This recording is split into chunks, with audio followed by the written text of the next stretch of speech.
Good morning friends. मैं अभिषेक Pandey bright publication के YouTube channel पर आपका स्वागत करता हूं। आप हमारे चैनल को लाइक कर दीजिए, सब्सक्राइब कर लीजिए और बेल आइकन को भी प्रेस कर दीजिएगा ताकि आने वाले सारे नोटिफिकेशन आपको समय पर मिलते रहे।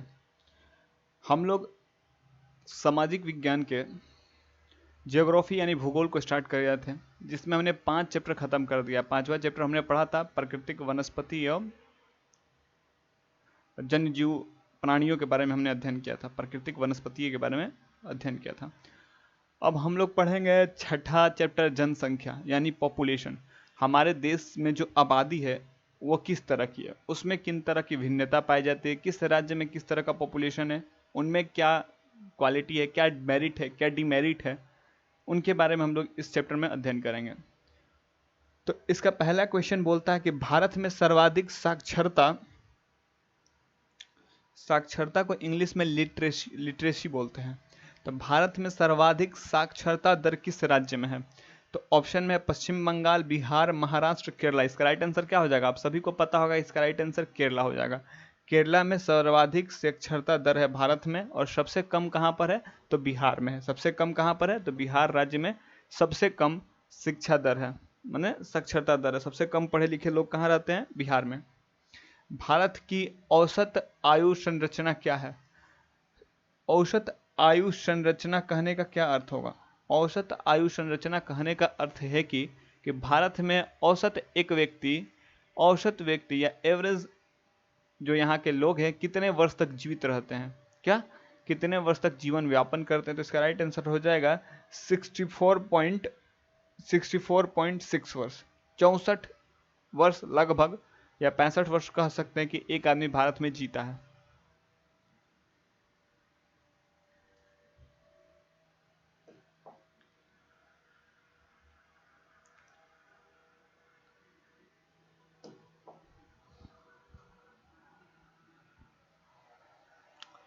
हमारा क्वेश्चन है कि सन 2001 में की गई जनगणना के प्रति 1000 पुरुषों में महिलाओं की अनुपात की स्थिति क्या थी? तो ये थी 933। क्या थी? 933। लेकिन 2011 की जो जनगणना आई, क्योंकि एनसीईआरटी जो बुक है वो काफ़ी पुराना है, अभी तक उसमें करेक्शन नहीं किया गया है। इस क्वेश्चन को 2001 का ले लिया गया है, उस 2021 में फिर से जनगणना होने वाली है।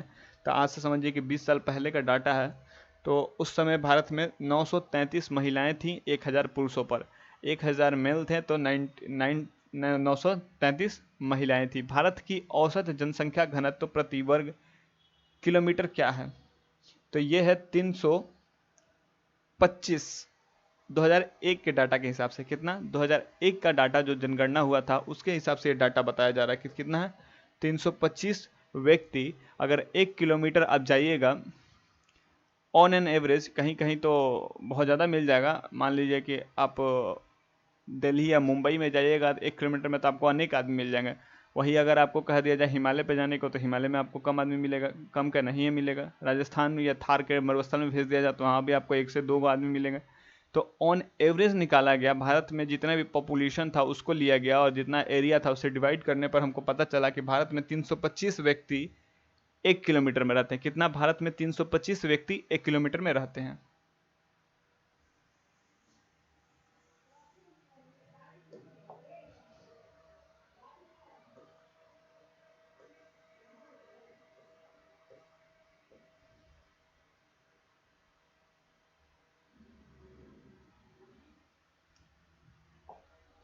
पांचवा नंबर वाला प्रश्न बोलता है, नजर आ ना पांचवा, हाँ, कि भारत में पहली बार एक संपूर्ण जनगणना कब हुई थी? संपूर्ण जनगणना कब हुई थी? 1981 में, 1881 में, सॉरी 1881 में हुआ था।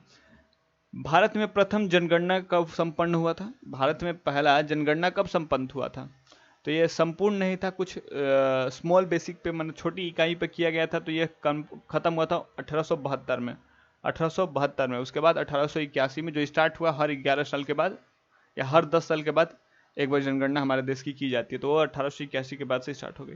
भारत में सबसे अधिक जनसंख्या किस राज्य में मिलती है? तो भारत में सर्वाधिक जनसंख्या किस राज्य में? आपको पता होगा कि भारत में सर्वाधिक जनसंख्या उत्तर प्रदेश राज्य में है, जहाँ 16 करोड़ 2011 के डाटा के हिसाब से 16 करोड़ से अधिक आबादी रहती है। कितना? 16 करोड़ से अधिक आबादी रहती है, लगभग जर्मनी के आबादी के बराबर। जर्मनी की आबादी से भी ज़्यादा उत्तर प्रदेश की आबादी है।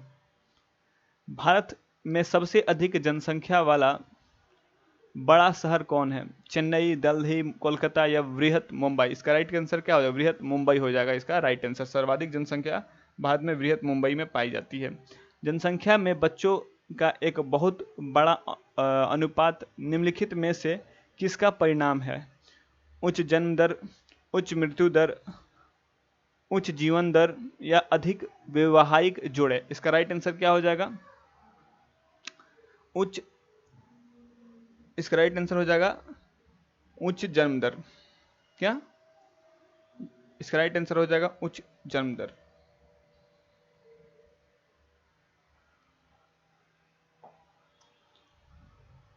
उसको काट के ए कर लीजिएगा।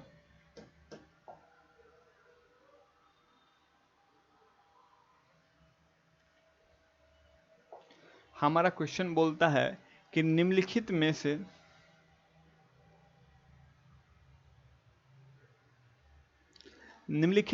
किस क्षेत्र में प्रवास आबादी की संख्या, वितरण एवं संरचना में परिवर्तन लाता है? पहला ऑप्शन है प्रस्थान करने वाले क्षेत्र में, आगमन करने वाले क्षेत्र में, प्रस्थान एवं आगमन क्षेत्र दोनों में, या इनमें से कोई नहीं। अगर कोई आदमी मान लीजिए बिहार से उठ के दिल्ली जाता है काम करने के लिए, तो जनसंख्या में कहाँ, आबादी की जो जनसंख्या है वहाँ दोनों ओर प्रभावित होगी। यहाँ का कम होगा, वहाँ का बढ़ जाएगा, तो प्रभावित तो दोनों ओर का हुआ। यहाँ घटा, वहाँ बढ़ा, जिसका राइट आंसर क्या हो जाएगा? इसका राइट आंसर हो जाएगा सी, प्रस्थान एवं आगमन दोनों क्षेत्र में। प्रस्थान एवं आगमन दोनों क्षेत्र में, क्योंकि यहाँ की जनसंख्या घटी है तो वहाँ की बढ़ी है। हाँ, यहाँ की जनसंख्या घटी है तो वहाँ की जनसंख्या बढ़ी है। 11वां नंबर प्रश्न क्या बोलता है कि भारत में सबसे अधिक जनसंख्या किस राज्य में, फिर से क्वेश्चन रिपीट कर दिया शायद, हाँ, भारत में सबसे अधिक जनसंख्या किस राज्य में मिलती है? इसके पहले भी हमने इस क्वेश्चन को सॉल्व किया था, तो किसमें? उत्तर प्रदेश राज्य में। किसमें? उत्तर प्रदेश, जिसका मुख्यमंत्री महंत योगी आदित्यनाथ है, उस राज्य में सर्वाधिक जनसंख्या 2011 के सेंसेक्स के अनुसार उत्तर प्रदेश की जनसंख्या 16 करोड़ थी, और 2021 में जो सेंसेक्स आएगा उस हिसाब से आपको पता चल जाएगा कि 2021 में कितना होगा, लेकिन 2011 के अनुसार 16 करोड़ था।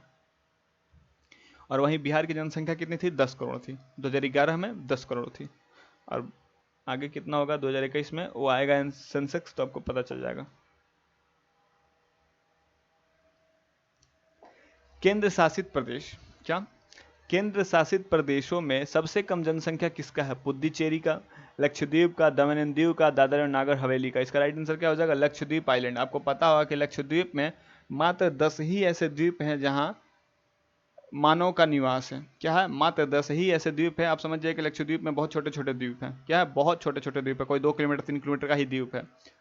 तो सबसे कम जनसंख्या कहाँ रहती है? लक्षद्वीप आइलैंड पर। किस केंद्र शासित में सबसे अधिक जनसंख्या रहती है? तो दिल्ली में। दिल्ली एक केंद्र शासित राज्य है, केंद्र शासित प्रदेश है, जहां पर सबसे अधिक जनसंख्या पाई जाती है। किसकी जनसंख्या अत्यंत विरल है? विरल मतलब डाइवर्स। इसका राइट आंसर क्या होगा? अरुणाचल प्रदेश। अरुणाचल प्रदेश में मात्र 1 किलोमीटर में 17 आदमी ही रहते हैं। क्या? 1 किलोमीटर में 17 आदमी रहते हैं, तो इसका राइट आंसर क्या हो जाएगा? अरुणाचल प्रदेश। 2011 में भारत की जनसंख्या का प्रति वर्ग किलोमीटर औसत घनत्व क्या था? तो इसका राइट आंसर क्या हो जाएगा? 382। इसका राइट आंसर क्या हो जाएगा? 2011 के अनुसार, लेकिन हम लोग पढ़े थे 2001 में कितना था? 325। इसका राइट आंसर होगा 382। 382 लोग 1 किलोमीटर में भारत में रहते हैं। मानव की महत्वता किससे है? संख्या से, बल से, गुण से, या किसी से नहीं? मानव का महत्व किससे हो सकता है? उसके गुण से। जब उसके पास गुण होगा, मानवीय गुण रहेगा, तभी उसको मानव कह सकते हैं। मानवीय गुण होना अत्यंत आवश्यक है। तो 2001 और 2000, इसको बड़ा कर देते हैं।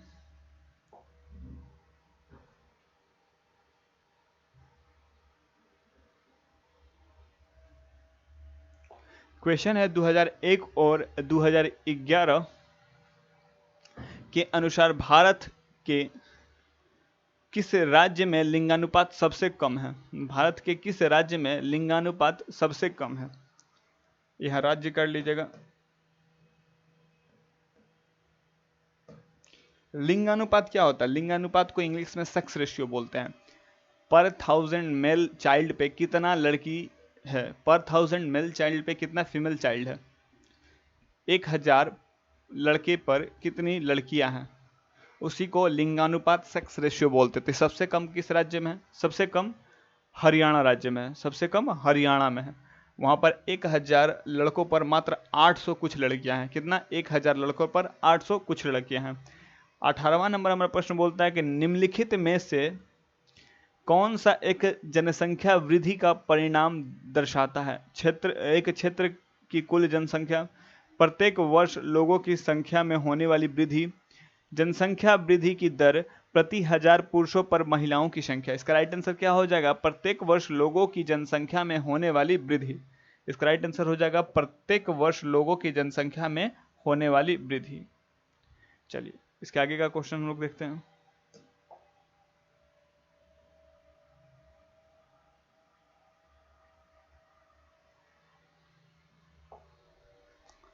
देखेंगे हम लोग 2011 की जनसंख्या के अनुसार भारत में जनसंख्या का सबसे अधिक घनत्व किस राज्य में है?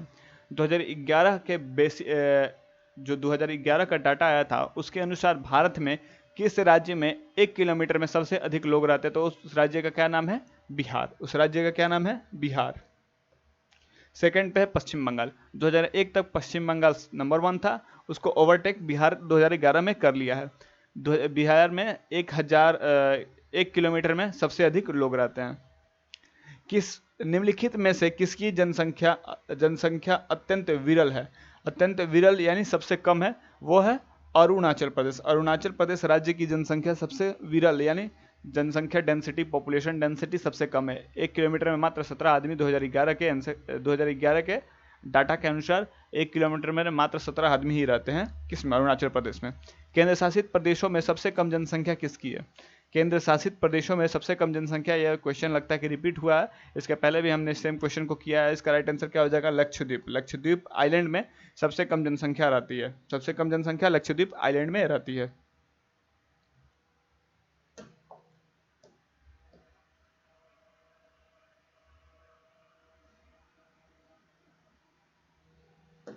क्वेश्चन है कि भारत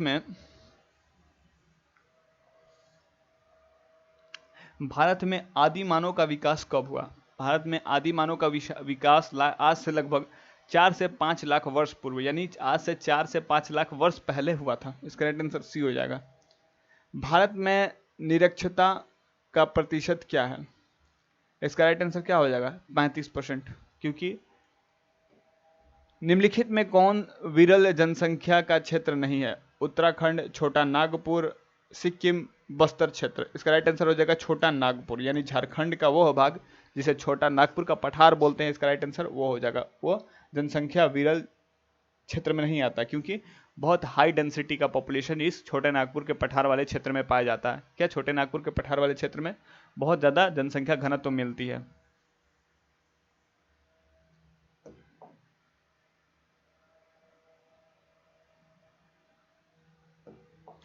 क्वेश्चन है कि उत्तर प्रदेश के बाद सर्वाधिक जनसंख्या वाला राज्य कौन है? उत्तर प्रदेश के बाद सेकंड रैंक पर कौन है? उस राज्य का नाम है महाराष्ट्र। जब 16 करोड़ जनसंख्या 2011 में उत्तर प्रदेश का था, तो वहीं 12 करोड़ की जनसंख्या महाराष्ट्र सेकंड स्थान पे था। तीसरा बिहार था 10 करोड़ की जनसंख्या के साथ। 26वां नंबर प्रश्न बोलता है केंद्र शासित प्रदेशों में सबसे कम घनत्व कहाँ मिलती है? सबसे कम घनत्व यानी जनसंख्या घनत्व कहाँ मिलती है? जनघनत्व लक्षद्वीप में, पुदुचेरी में, अंडमान निकोबार आइलैंड में या दमन एवं द्वीप पे। यह समझ जाइए कि जनसंख्या कम हो और एरिया बड़ा हो तभी घनत्व कम होगा, या एरिया कम है जनसंख्या भी ज्यादा है तो वहाँ घनत्व ज्यादा हो जाएगा। तो इसका राइट आंसर क्या हो जाएगा? अंडमान निकोबार आइलैंड में। अंडमान निकोबार आइलैंड सबसे बड़ा केंद्र शासित प्रदेश है। सबसे बड़ा केंद्र शासित प्रदेश कौन है? अंडमान निकोबार आइलैंड। भारत की जनसंख्या में किस वर्ष ऋणात्मक वृद्धि दर्ज की गई थी? ऋणात्मक वृद्धि मतलब हर बार हमारी जनसंख्या क्या कर रही थी? राइज कर रही थी, लेकिन एक साल ऐसा हुआ कि जहां हमारी जनसंख्या डिक्लाइन कर गई, मतलब बढ़ने की जगह घट गई। वो कौन सा ईयर था? उस ईयर का नाम है 1921 में। 1921 को याद करके रखिएगा। 1921 एक ऐसा वर्ष भारत के लिए आया था जहां पर भारत की जनसंख्या बढ़ने की जगह घट गई थी। क्या हुआ था? बढ़ने की जगह घट गई थी। 28वां नंबर प्रश्न बोलता है कि भारत में किस वर्ष सर्वाधिक वार्षिक वृद्धि दर जनसंख्या में दर्ज की गई थी? इसका राइट आंसर क्या हो जाएगा?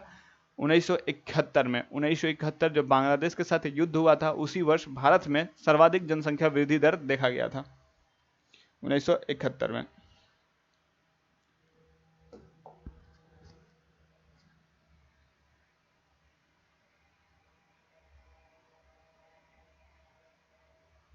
भारत में गांवों की संख्या कितनी है? भारत में लगभग कुल कितने गांव हैं? तो लगभग भारत में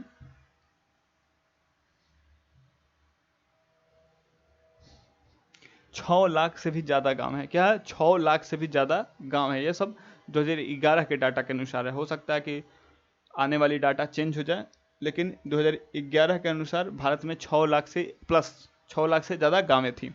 भारत में नगरीय जनसंख्या का प्रतिशत है? नगरीय जनसंख्या कितना प्रतिशत है? लगभग 30% या 27.8% बोल सकते हैं, 27.8%।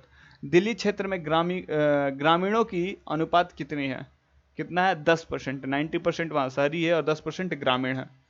भारत में महिला साक्षरता का प्रतिशत क्या है? भारत में महिला साक्षरता का प्रतिशत क्या है? 54%। भारत में 54% ही महिलाएं ऐसी हैं जो पढ़ लिख सकती हैं। यह 2011 के डाटा के अनुसार है। 2021 में हमारा डाटा आएगा, संभावित है कि कुछ उसमें वृद्धि दर देखी जाएगी।